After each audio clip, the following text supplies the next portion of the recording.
Hi, I'm Fred Pinn and welcome to Pin Zone. Pin Zone is about my project car, a 2005 Subaru Forester, and I've been working on a nudge bar for my Forester. I considered buying one and they were like $800-900 new. Nice aluminium, thick big tube, but I didn't want to spend that much money. Then I went looking for a second-hand one, but I couldn't find a second-hand one for my vehicle. I considered modifying an existing one off a different model or different make car, but I thought that was going to be a lot of work considering they were aluminium and I'm not that clever with aluminium welding. So I went out, bought some steel tube and started making one. This episode is about my adventure making this nudge bar. This turned into a Cecil B. DeMille epic. Something that I thought was going to be simple, like me, turned out to be complex and a lot more work. But that's okay because that's what this journey, my project is about. Doing work, solving problems and showing you my experiences.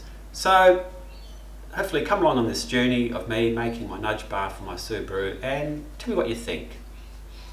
Thank you.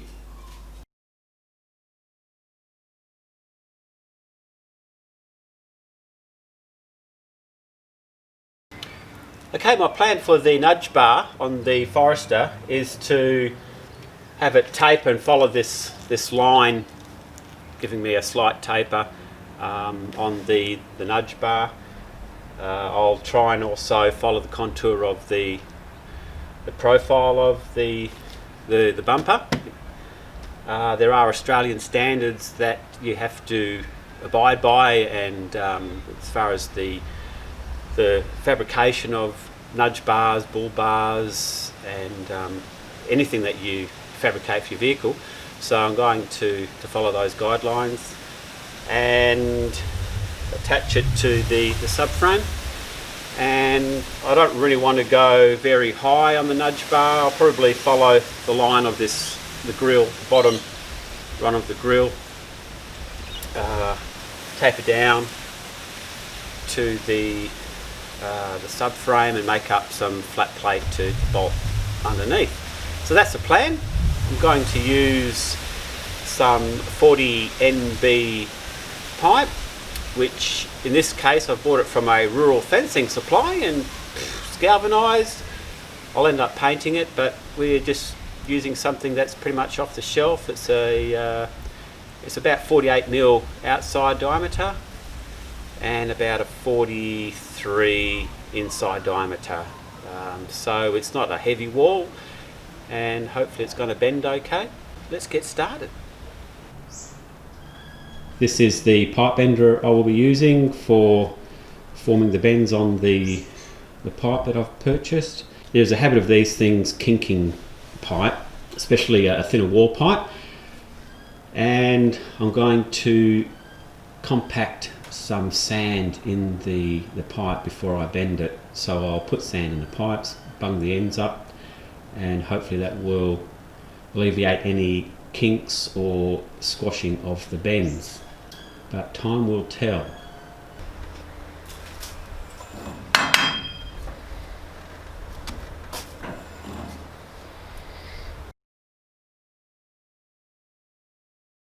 I've put some guidelines on the floor just using some masking tape and put the angle that I wanted. 1, 2, 3, 4, 5, 6, 7, 8, 9, 10. So that's 10 pumps. I'll just check the progress.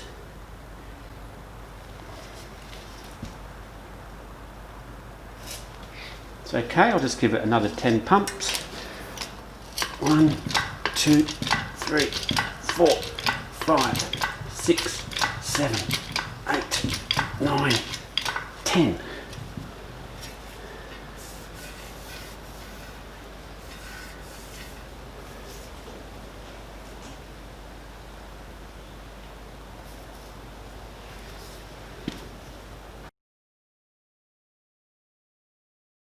Okay, That's a disaster.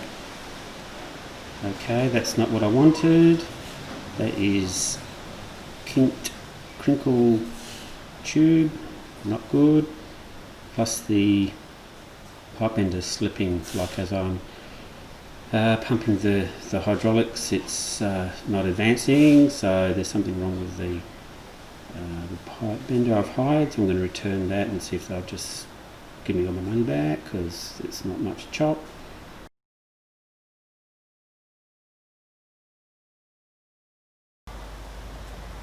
We're back again. This is part 2 of, or plan B of bending this tube, because the pipe bender wasn't very successful. Actually, it was a disaster. But you get that. So I'm going to do this a little bit old school. I've trimmed the length down, and I might end up welding another bend onto this later. That goes under the chassis or the subframe.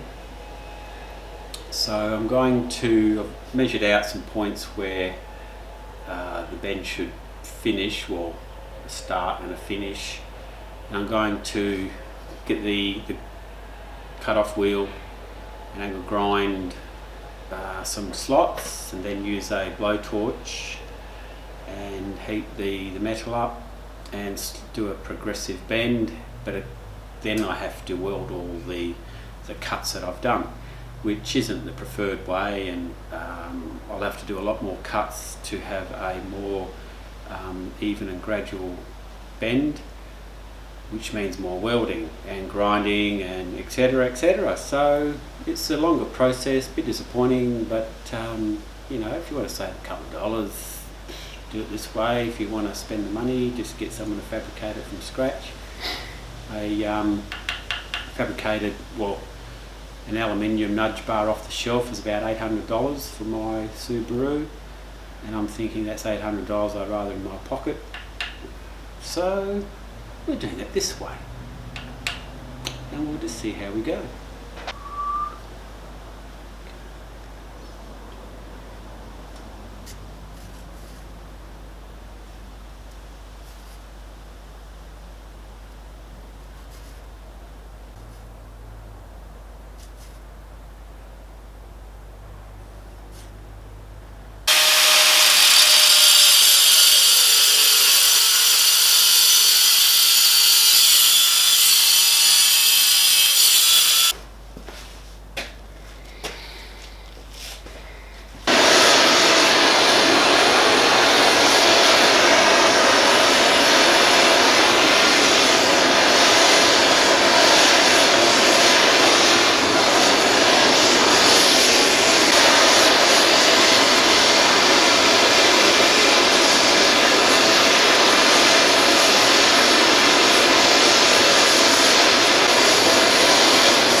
Okay, after doing multiple cuts and bending and grinding, I've ended up with this. It's not the prettiest of things, but hopefully with some welding and grinding and grinding and welding, it'll come up respectable, and it's at the angle I want. So I just have to repeat that again on the opposite side.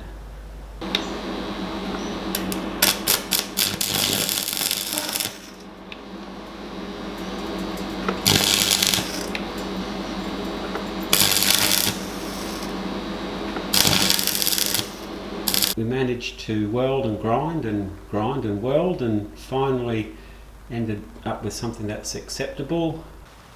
This is where I'm up to. I've got my nudge bar sitting on an axle stand, sitting on a bucket. Why not? So I'm trying to judge with the height. I'm tempted to go below the grill, but I do want a little bit more height for the UHF antenna.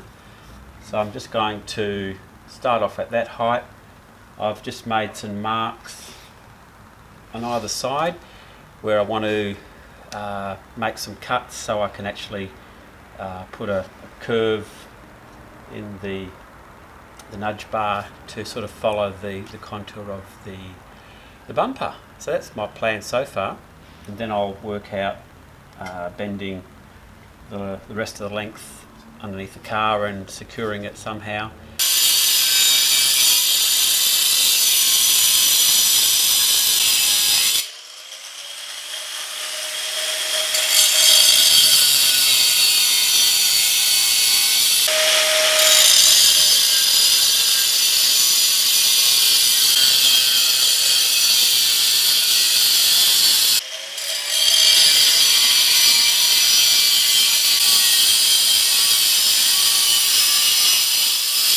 I shall put a bit of heat in that and bend it.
I'm going to drill into my subframe.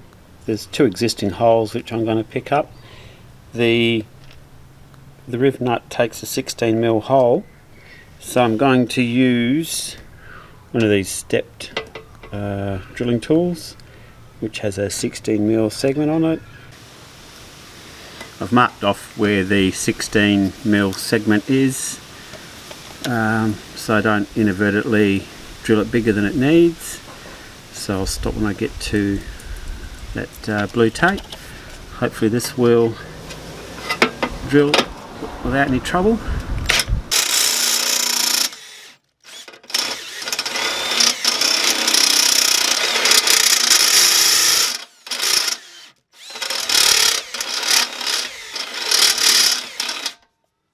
Okay, this is using a hand-operated nutsert tool. We've had to extend the handles a little bit to get leverage. Oh, hang on, is that working? Oh yeah, must have just covered it up. So we're just putting extensions, some tubes on the handles to get a bit more leverage, because the M12 is proving more of a challenge to compress and pull up. My trusty servant Igor, my brother Frank, is helping me because he's got all the manpower. I'm just a foreman. So is that easier with the... Oh, certainly. Well, it would have to be, but... Still tight. Still tight, yeah. M12s are very... Actually, I was going to use M10s, and I think you said, oh no, maybe M12s are better. M12's better. Yeah, I mean, it would be better, but obviously more mechanical strength for the nudge bar. Two on either side, but I'm only going to film this one because it's probably not necessary to film every single one. I think everyone gets the idea. You're basically just compressing the riv nut, then we undo it to unscrew the mandrel, which is just that process there. And that is the nutsert inserted in the subframe of the vehicle. And we've already put one in, and I'm just going to do the other two on the opposite side. Okay, time for nudge bar installation.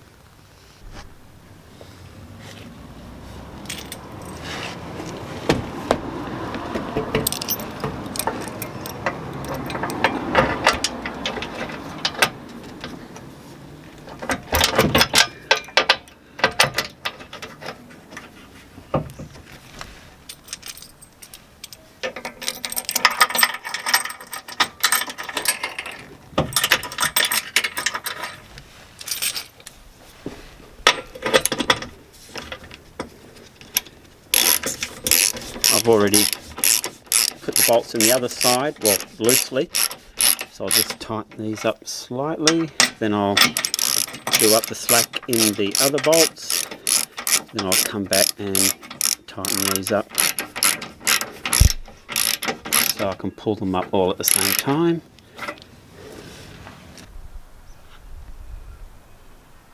Okay, hopefully, as you can see, that's the finished nudge bar installed on my vehicle. I did incorporate a curve in the top bar. Hopefully you can see that. Follows the contour of the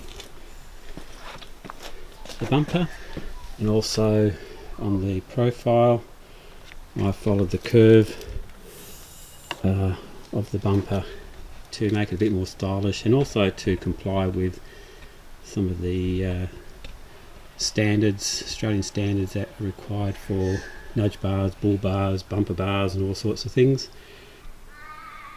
Now, due to some of the difficulties I had in fabricating this, and I did abandon a more stylish design, so it probably came out looking a bit more like a cattle gate or cattle fence, depends on your perspective, but it's my cattle gate, my cattle fence, and I'm going to swing on that gate. So there you go, there's my nudge bar. I'm going to put some rubber strips, buffer strips on the vertical pieces, and eventually I'll have some driving lights on the front, and that'll just change the look of it a bit too, so not too fussed. I mean, that cost me about $80 to make, including paint and steel. Already had the welder, already had the welding rods and grinder, and so it's just time, a bit of time, and $80. Never know, one day I might come across a genuine Subaru Forester nudge bar for this year and make, and I might pick it up. But hey, this is good.